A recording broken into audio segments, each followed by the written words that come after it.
Azad Samaj party व Bhim army के अध्यक्ष चंद्रशेखर रावण ने गुरुवार को आगरा के भीम नगरी में पहुंचकर लखीमपुर खीरी विवाद पर योगी सरकार को कटघरे में खड़ा कर दिया। उन्होंने कहा कि प्रशासन चाहता तो विवाद को पहले ही शांत करा सकता था। सांसद ने सरकार पर गंभीर आरोप लगाते हुए कहा कि करोड़ों रुपए खर्च करने की बातें होती हैं, लेकिन डॉक्टर भीमराव अंबेडकर की मूर्तियों का संरक्षण तक नहीं हो रहा। पुलिस की कार्रवाई को निंदनीय बताते हुए उन्होंने महिलाओं व बुजुर्गों पर अत्याचार का आरोप लगाया। आजाद ने कहा, रात में कार्रवाई कर समाज में भय का माहौल बनाया जा रहा है। निष्पक्ष जांच की मांग करते हुए उन्होंने चेतावनी दी कि केवल दोषी ही सजा पाएं।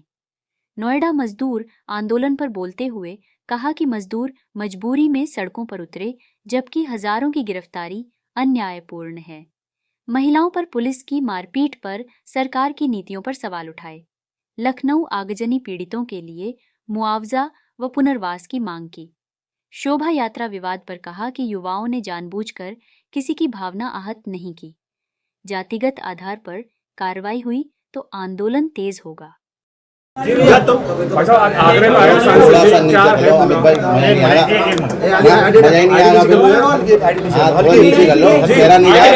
आगरा में तो मीडिया के लोग भी अब ऐसे ही नेताओं जैसे ही हो गए हैं। नहीं भैया, लड़ते रहते हैं। नहीं, मैं तो नेता नहीं हूँ, मैं तो सामाजिक कार्यकर्ता हूँ मिशन का। प्यारे साथियों, आज हम लोग आगरा में भीम नगरी का जो उत्सव है, जो भीम नगरी महोत्सव होता है, पिछले लंबे समय से हो रहा है, उसी में शामिल होने के लिए आए हैं।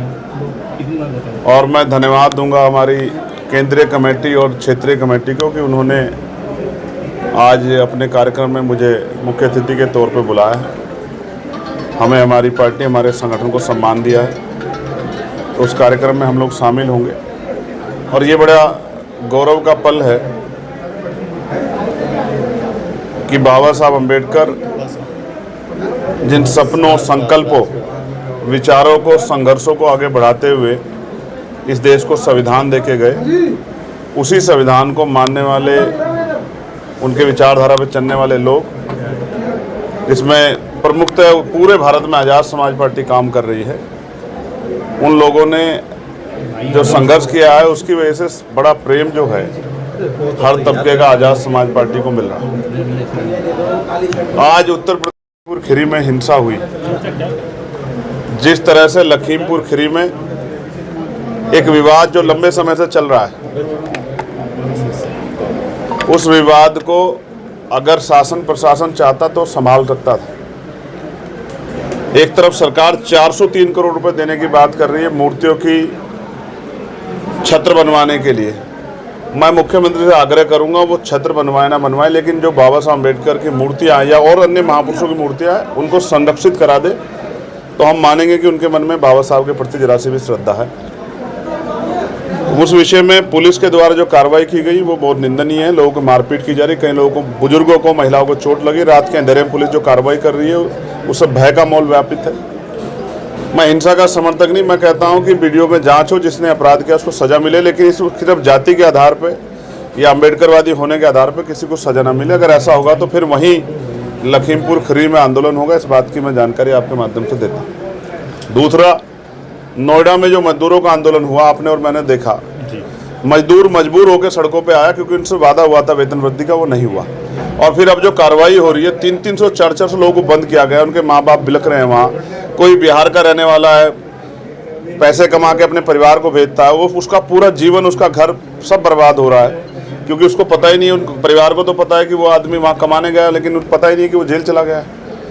तो जिस तरह की हिंसा हो रही है वहाँ, एक वीडियो मैंने देखी, महिलाओं को मेल पुलिसकर्मी पीट रहे हैं, लात मार रहे हैं, डंडा मार रहे हैं, थप्पड़ मार रहे हैं, मुक्का मार रहे हैं। ये नारी वंदन जो आज लोकसभा में जो है संशोधन आया है 2023 का, अगर ये भारतीय जनता पार्टी की सरकार में इस तरह की महिलाओं के साथ, बेटियों के साथ मारपीट होगी तो कौन सा नारी वंदन का कार्यक्रम सरकार चला रही है। और तीसरा अति महत्वपूर्ण जो लखनऊ में हुआ है, विकास नगर में कैसे आग लगी, उस आग से कितना बड़ा नुकसान हुआ, उसका आकलन होना चाहिए। बहुत सारे लोगों के सपने जल गए हैं। उनको नुकसान हुआ है, सरकार उनको उचित मुआवजा दे और रहने की व्यवस्था कराए, ऐसी मैं सरकार से मांग करता हूँ।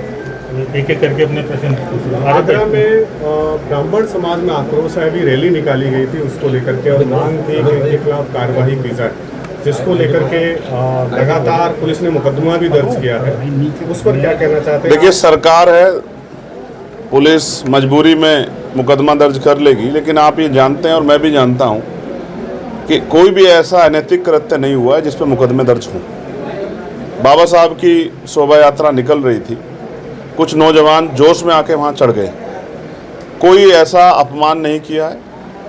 बाबा साहब का वो किसी पार्टी का झंडा नहीं था, अशोक चक्र है उस झंडे में, और वो नोट पे भी है, तो इसे ऐसा किसी को आपत्ति है उस झंडे से तो नोट भी अपने घर के निकाल के फेंक दो सब। लेकिन मैंने पुलिस के बयान सुने, बड़े अधिकारियों ने बयान दिए कि किसी की आस्था को कोई ठेस नहीं पहुंचे। वो लोग चढ़े थे, उन्होंने वहाँ झंडे लहराए, सेल्फी ली और भी वापस उतर आए। तो मगर मैं दोनों ही समाजों से सबसे कहूँगा कि वो आपसे प्रेम बना के रखे, ऐसे विषयों को सेंसिटिव ना बनाए और समाज में इस तरह का विघटन ना पैदा, उसका ध्यान रखें। लेकिन पुलिस भी पुलिस ने जब बयान दिया तो फिर अब मजबूरी क्या होगी कि मुकदमे दर्ज करने पड़ रहे हैं। यहाँ तो बाबा साहब की मूर्तियाँ रोड टूट रही है, यहाँ तो अब आप मैं कह रहा हूँ मूर्तियों की बात, यहाँ तो एनसीआरबी का डेटा कहता है कि रोज कमजोर वर्गों पर इतनी हिंसा हो रही है। तो अगर इस तरह से कार्रवाई की जाएगी तो फिर भय व्याप्त होगा या आक्रोश व्याप्त होगा, फिर उसकी जिम्मेदारी भी प्रशासन को, सरकार को उठानी पड़ेगी। आपने और मैंने पुलिस का बयान सुना नहीं सुना? पुलिस ने क्या कहा? इसके बावजूद भी मुकदमा लिखना, इसका मतलब उन पुलिस पे दबाव बनाया गया, उनको मजबूर किया मुकदमा लिखने के लिए। इस तरह की सरकार जो है, जो भय में चलती है, वो कानून व्यवस्था का निडोरा ना पीटे और ताकतवर सरकार की बात ना करे। सीमन की बात आ रही है, 800 साढ़े 800 सीटें हो जाएंगी, इसको लेकर बड़ा विरोध हो रहा है, क्या आपका रिएक्शन, क्या मानते हैं आप? देखिए, 2023 में जब नारी वंदन बिल आया था और सदन से बहुमत से पास हुआ, क्योंकि कॉन्स्टिट्यूशनल अमेंडमेंट था, संवैधानिक संशोधन था, तो ये कहा गया था कि हम इसको लागू करने से पहले जनगणना कराएंगे, फिर जातिगत जनगणना कराएंगे, फिर डिलिमिटेशन कराएंगे, फिर हम इसको लागू करेंगे। तब का विपक्ष ये कह रहा था कि आप इसको अभी से लागू कर दो, क्योंकि बात महिलाओं के सम्मान से थी। मैं आपको कह रहा हूँ, मैं कल भी बोलूँगा हाउस में, मैं आपको कह रहा हूँ, हम महिलाओं के इतने बड़े समर्थक हैं क्योंकि बाबा साहब अम्बेडकर ने कहा था कि मैं किसी भी समाज की तरक्की उस समाज में रहने वाली महिलाओं की तरक्की से मापता हूँ। जितनी महिलाओं की तरक्की हुई उतनी समाज की, प्रदेश की, देश की तरक्की हुई। आप महसूस कीजिए, बाबा साहब का आज कोई प्रधानी का पन्ना छोड़े, बाबा साहब ने केंद्रीय कानून मंत्री के पद से इस्तीफा दे दिया था जब वो पिछड़े और महिलाओं के अधिकारों की रक्षा नहीं कर पाए, जब हिंदू कोड बिल लागू नहीं करा पाए। तो उनके अनुयायी हम लोग तो कहते 33% नहीं 50% आरक्षण महिलाओं को मिलना चाहिए। लेकिन डिलिमिटेशन पे जो आपने कहा था, आप अपनी बात से पीछे लौट रहे हो, तो इसको क्या माना जाए कि कहीं इसके पीछे आप जो है अपनी राजनीतिक रोटियां तो नहीं सेक रहे हो, या इसके पीछे कोई आपका फ्यूचर का गोल तो नहीं, राजनीतिक गोल? तो इसको ध्यान में रख के कल जब लोकसभा में हम लोग अपनी बात रखेंगे तो आप सब लोग सुनना, और देश भी सुनेगा, दुनिया में रहने वाले अम्बेडकरवादी भी सुनेंगे कि हमारा इस पे विचार क्या है और हमारी पार्टी का स्टैंड क्या है। लगातार आरक्षण का विरोध लोग करते हैं, इसके बावजूद भी कहते संसद में महिला आरक्षण बिल पास होने जा रहा है। किस तरह की मानसिकता नजर आती है जो आरक्षण का लोग विरोध करते हैं? देखिए, ये राजनीतिक है विरोध, वरना सच ये है कि जब 2019 में आर्थिक आधार पर आरक्षण 10% दिया गया, मैं बड़े सम्मान से कह रहा हूँ कि देश के non SC, non ST, non OBC, non minority जो जातियां हैं, उन्होंने, अगर उनको आरक्षण इतना बुरा लगता है तो उनको उस आरक्षण का विरोध करना चाहिए, राजनीतिक स्तर के विरोध करना चाहिए था, और विरोध करके कहना चाहिए था कि आरक्षण से अयोग्य लोग आते हैं, हम लोग आरक्षण नहीं लेंगे। लेकिन आप आरक्षण भी एक तरफ ले रहे हैं 10%, और फिर आप दूसरे मुंह से आरक्षण का विरोध भी कर रहे हैं। तो इस बात को कैसे माना जाए कि जब आपको चाहिए हो तो हाथ फैला लेते हो, और जब किसी और की बारी आती है तो सवाल खड़ा करने लग जाते हो। अपने अंदर खुद से ही जो है ये दो मुही बात है, इस पर सोचना चाहिए जो लोग विरोध कर रहे हैं। 50% आरक्षण का श्रवण समाज उपयोग करता रहा है सदियों से, आज भी कर रहा है, तो वो आरक्षण श्रवण समाज ले रहा है या SC ST OBC ले रहा है? देखिए, मैं फिर कह, हर चीज़ की समीक्षा जरूरी है, गणना होगी, आर्थिक सर्वे के आंकड़े आएंगे, संख्या बल पता लगेगा, तो सब कुछ सबके सामने आ जाएगा। अभी किसी पर टिप्पणी करना या कोई बिना डेटा की कोई बात करना ठीक नहीं है। ये बात सही है कि 10% लोगों पे देश की 50-60% पूंजी है, इस बात का तो सर्वे और डेटा है देश के पास कि मात्र बहुत चंद लोगों पे, और इवन 1% लोगों पे 40% संपत्ति है। तो देश में आर्थिक संसाधन तो बराबर नहीं, इस बात को तो कहा जा सकता है। आर्थिक जो पर कैपिटल इनकम है वो इतनी कम है, वो सबके सामने है। एक समस्या बहुत बड़ी आने वाली है, आप लोग तैयार। ये लड़ाई रंग की है भी नहीं, ना ये रंग की है ना झंडे की, ये विचारों की लड़ाई है।